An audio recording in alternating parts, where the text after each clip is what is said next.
Nasaan ka ba? Ako magaling. Nalimot mo na. Bakit hindi kita makita ba? Damahin mo. Yaring kaluluwa. Ang kaluluwa kaya'y sakbibi ng pangamba. At hanap kita sa darating na pagdurusa. O Diyos ko at aking Ama, ako bagay, pinabayaan mo na.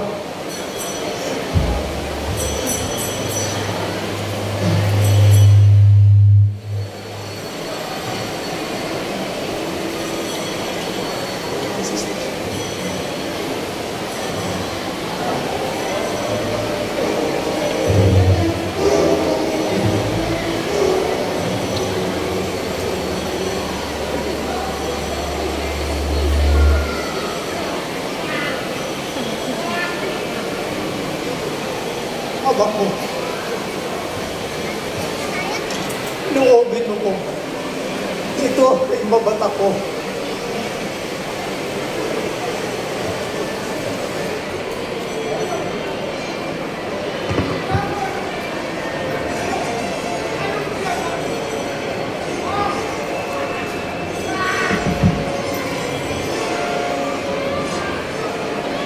Aba ko. Ama ko! Nasaan ka, Ama ko?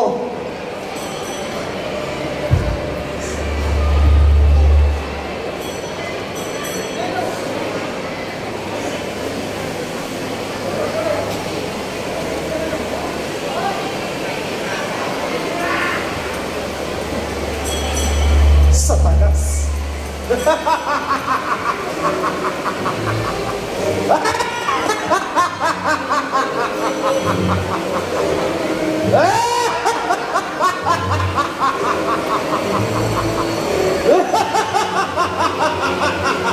Anak ng tao!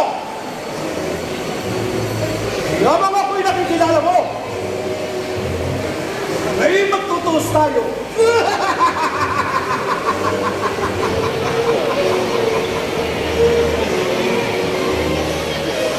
Ikaw,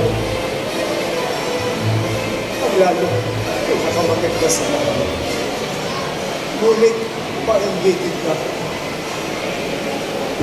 At pati ang kapangyarihan ng Diyos Ama ay kinaiingitan mo at ibig mo pang makuha. Ako! Ako ang hari ng impyerno at ako rin! Ang hari ng buong mundo! Ang isinumpang kadiliman, doon ka mananahan. Kadiliman! Kadiliman! Yun! Yun ang tawag sa akin na sa kasulata!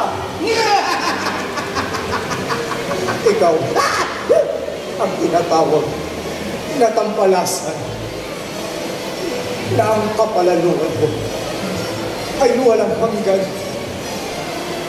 at sa pangalan ng Ama ay lumagapang ang kakilakilabot na kasamaan. Oh! Oh, tagtado yung mana! Ito'y luwalhati ko! Ang aking kapangyarihan na ikaw, anak ng Diyos na tunay! Ano? Nagtitiis ka ng gutuman ko, ha? Narito. Narito ang kapangyarihan mo. Na ang tama kong batoy. Gawin mong tinapay na ito. Nang mabawi naman niya gusto mo. Sige na! Sa talas, nasusulat na hindi lamang sa tinapay nabubuhay ang tao, kung hindi sa bawat salita nagbubuhat mula sa Diyos. Anak na tao! Hindi saklaw ng langit ang kapangyarihan mo dito sa lupa! Apoy! Apoy na naglalata ang aking kapangyarihan na hindi mapandarin na anak kahit sino pa man. Ang tao ay palalo at mahihilig sa kasalanan. Sinasambit-sambit ng malakas ang aking pangalan, Nazareno. Nazareno! Sa'yo ay ibibigay ko ang kaluwalhatian ito at ang lahat ng kapamahalaan dito ay mapapasayo. Iyan ay kung ako ay sasabahin ko. Hindi ba nasusulat ito? Ano? Na sa Panginoon kong Diyos ang totoo ay sasamba ang totoo. Saba! Sasaba ako? Oo. At dapat tantuin mo. Yung mga daing ng banal na tao ay abot sa ama ko.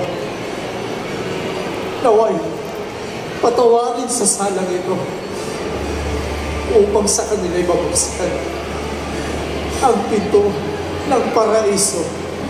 At iyan ba yung ipinali ko? Ihain ang buhay mo sa pagsakop sa kasalanan ng mga kasumpa-sumpang lahi ng mga tao, ha? Oo, magaganap ito. Hindi yan ang mga dosang ito ipapasalin mo. Nakatalaga ang buhay ko.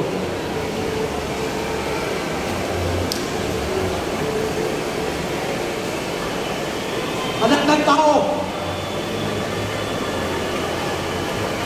sundan mo ang kumpas ng mga kamay ko.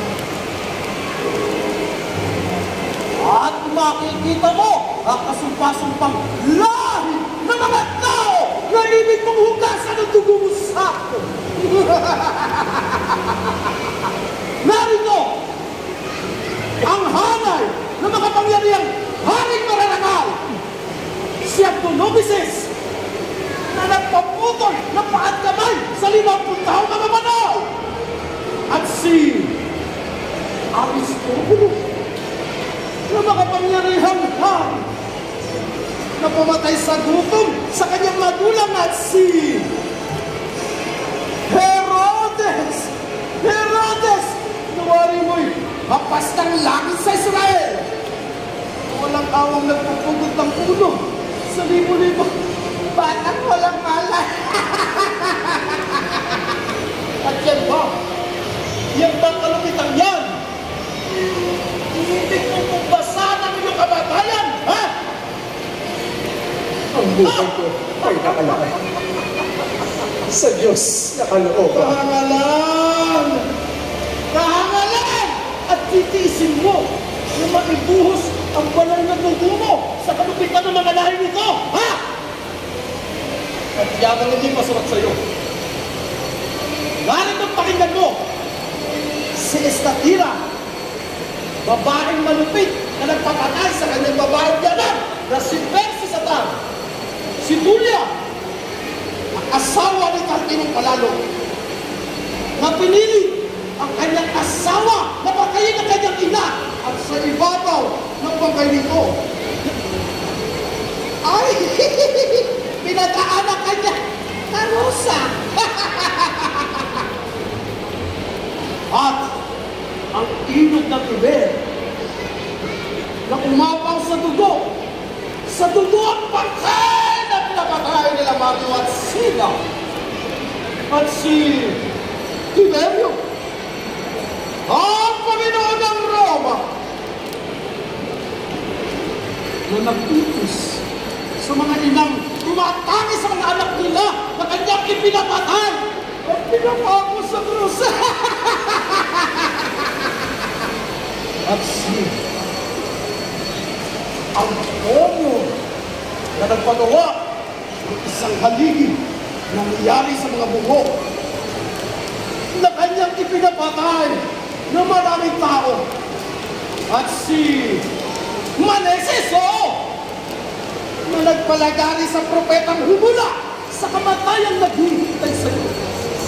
Hindi yata ang kasamaan ng mga lahing ito ay iniligtas mo, ha? Diyos! Ha? Diyos! Anak ng tao! Napakatibay ng loob mo. Ayaw ipakikita ko naman sa iyo ang taigting ng mga tao. Halika! Halika! Anak ng tao, halika!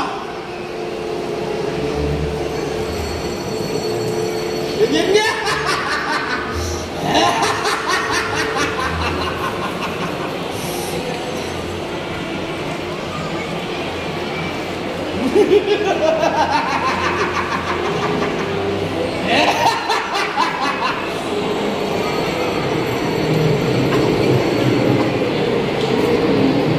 Ano yun? Pakikita mo ba, Jesus? Ang bundok ng Himalaya! Bakit ba ako tinutunghanay ang Asya? At minsan na may masagana. At sa gawin mo naman, tawarin mo isang idating pantas mo ba ito? Iya nagsisin ang anak ng isang Panginoon. At sa gawin mo naman, ay ang Nazaret. At ang lawan tumupupang sa kanya ay ang Horda. Iya ang Nazaret. Iya ang tinaturi ang ilog na kamatayan sapagkat sa kanyang puso ay tumamato sa sumpa, sa Gomora, Sodoma at Adama.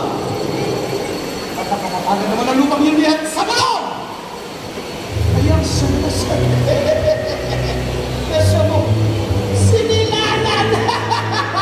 At yun! Tutunan na lupa na Kapernaum!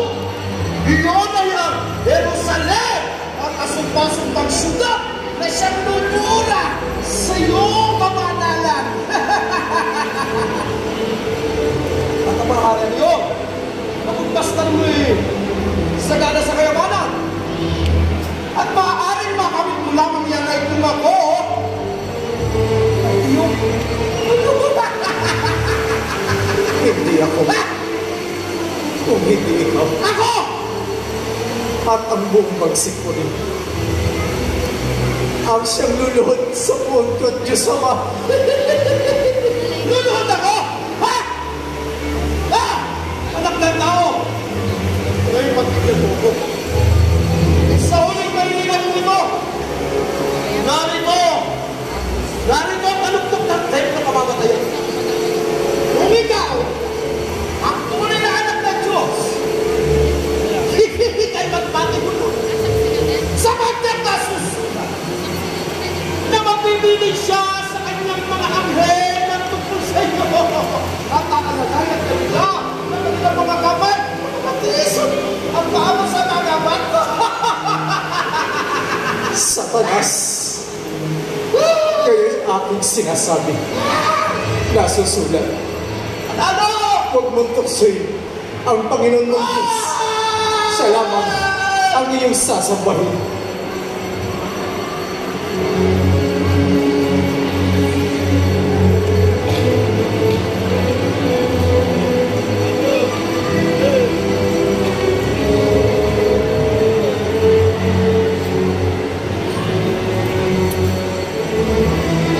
Jesus, buong pamangkuna, narinig ka na ng puno at Diyos Ama.